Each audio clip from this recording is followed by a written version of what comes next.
feel like the Prelude should not be this long for what it is. It's kind of very strange. Well, like I was saying, I'm not gonna give a verdict because it's literally a short visual novel. I don't think it I don't think it stayed, or let me put it this way, I don't think it stayed that long to.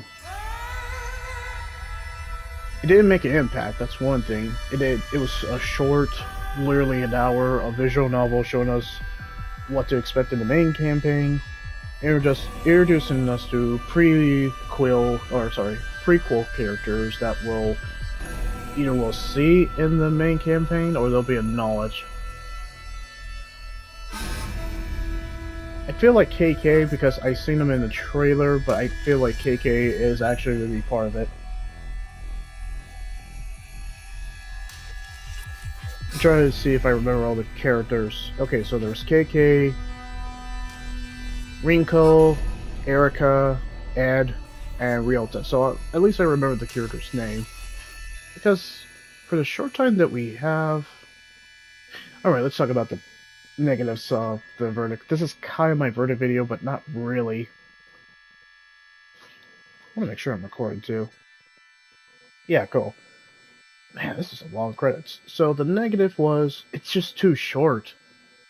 For the way this is set up for a prequel, I felt like it would have at least been 2 hours, or maybe 2 to 4 hours. Especially if you really want me to get very involved with the main campaign and just kind of be like, oh, I remember this.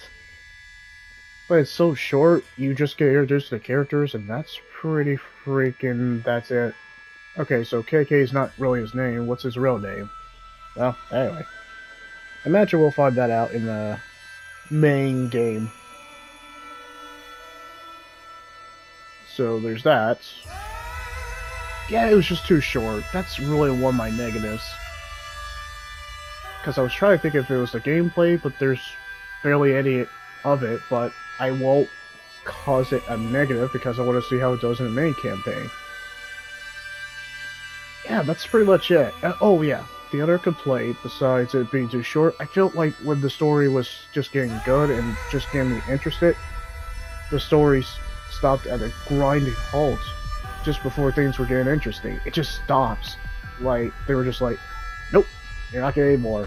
We'll save it for the main campaign. And I'm just like, well, that sucks. I kind of wanted to know a little bit more what happens with the crew after the main story. Well, I guess that's it. Just a kind of a case, and that's it. It was like they wanted to do more, but they stopped it so they could save it for the main game. And that's kind of disappointing. I kind of wanted to know more of what was going to happen next. But everything just felt like sequel bait. And to briefly explain sequel bait, I mean like where a game intentionally sets itself for the sequel and it doesn't even do a good job of it. Like, you know there's going to be a sequel because the first game, or just the prequel knows there's going to be another game, and like, okay, well, we got all this interesting stuff in our prequel or the first game, but you gotta have to wait till the sequel to enjoy it a little bit more. Well, come on, guys, be your own identity. Yeah, that's kind of my negatives. But if I can make it short, the positives were I like the characters. I did like the characters. I wish there was voice acting, but I like the characters. Felt like the dialogue was well written. The visuals, gameplay that we got to see that will be in the main campaign, and the kind of art style was fantastic too. So there were positives, but I don't think I can give this a score because this is literally a prequel. Maybe when I play the main campaign, I'll have more appreciation for it. That's kind of it. The dialogue choices don't really matter too, but that's not really a good play because we'll see. Yeah, that kind of sums it up. It's very short, and you don't really need to play the Prelude. You can literally watch it on YouTube, and you'll be okay. In fact, I would even advise to play this on YouTube, and then just get caught up on the Prelude, then play the main campaign when it comes out Tuesday. That's kind of what I recommend. But it's free, so you'll spend an hour and be done with it. There's really nothing special about it. Okay, so guys, there will be more Ghostwire Tokyo Cup in the future, so stay tuned. That's all I got.